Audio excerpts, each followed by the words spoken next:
اعظم۔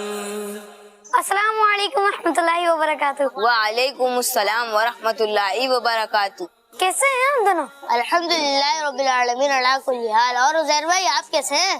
الحمدللہ رب العالمین علی کل حال۔ عزیر بھائی آپ کو پتہ ہے کہ کل کلاس میں ٹیچر نے اولیاء کرام کا ذکر کیا تھا؟ جی بالکل، ٹیچر نے یہ بھی بتایا تھا کہ اولیاء کرام کی بڑی شان ہوتی ہے۔ یہ اولیاء کرام کون ہوتے ہیں؟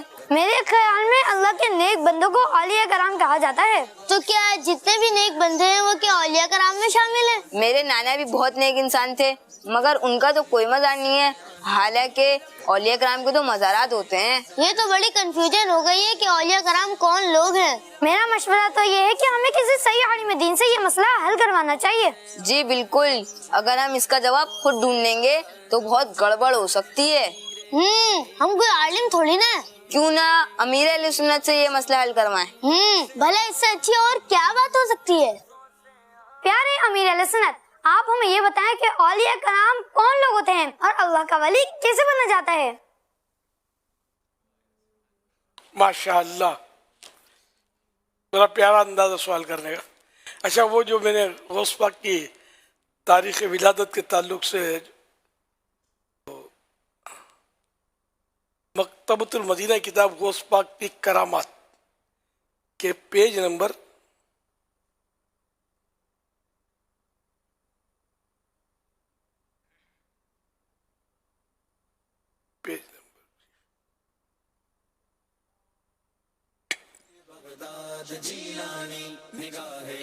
پیج نمبر 6 پر مکتبۃ المدینہ کی کتاب غوث پاک کی کرامات کے پیج نمبر 6 پر ہے کہ حضرت سیدنا غوث اعظم شیخ عبد القادر جیلانی رحمۃ اللہ علیہ کی ولادت باسعادت یعنی برتھ یکم یعنی پہلی رمضان 470 ہجری جمعۃ المبارک کو جیلان میں ہوئی۔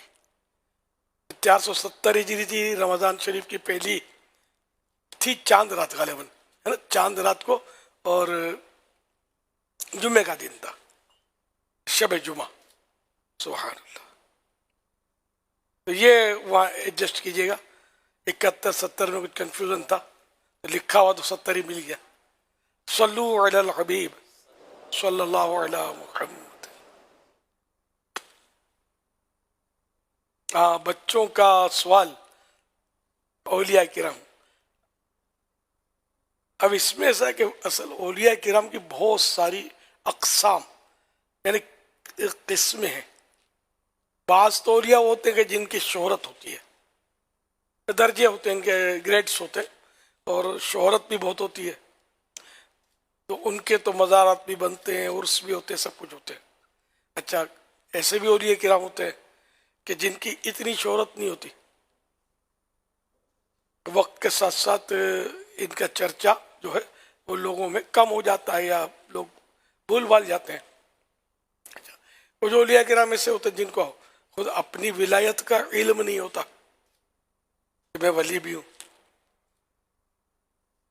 تو یوں مطلب ہے کہ ان کی یہ ترکیب، ہر ولی اللہ کا عالی شان مزار بنے، گنبد بنے، ہر سال دھوم دھام سے عرس ہو، یہ کوئی ضروری نہیں ہے۔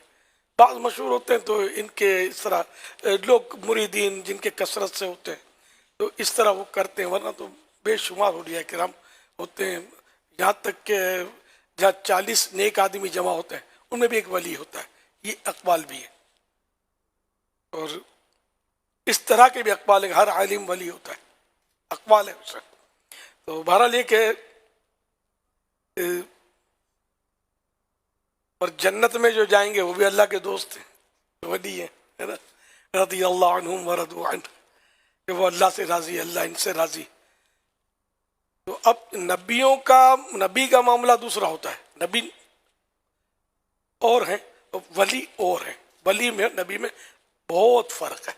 تو ہر نیک آدمی جو ہے یہ مطلب اللہ تعالیٰ جس کو چاہے دوست بنا لے۔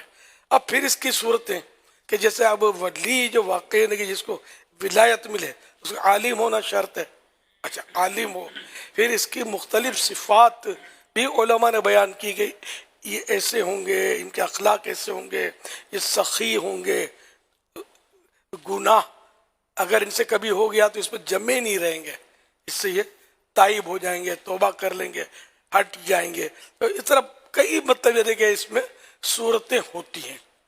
دوبارہ لے کے اولیاء کرام نے ولایت حق ہے، اللہ پاک جس کو عطا کر دے. مزار شرط نہیں ہے، شہرت شرط نہیں ہے، لوگوں کو پتہ ہونا شرط نہیں ہے، یہاں تک کہ جس کو دیکھ کر خدا آ جائے.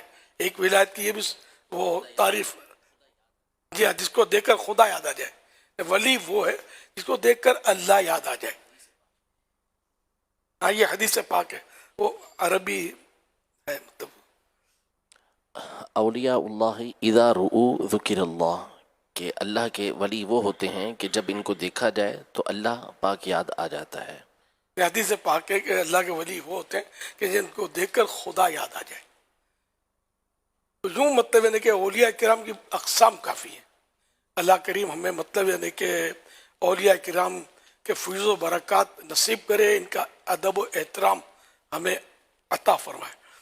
یہاں تک بھی ایک روایت ہے کہ اللہ پاک نے اپنے اولیاء کو اپنے بندوں میں پوشیدہ رکھا ہے، چھپا کے رکھا ہے. اچھا، اس کی حکمت پھر یہ بیان کی گئی ہے کہ چھپا کر اس لیے رکھا ہے کہ لوگ ہر نیک آدمی کا احترام کریں، اس کی رعایت کریں، کہ شاید یہ اللہ کا ولی ہو، شاید وہ اللہ کا ولی ہو.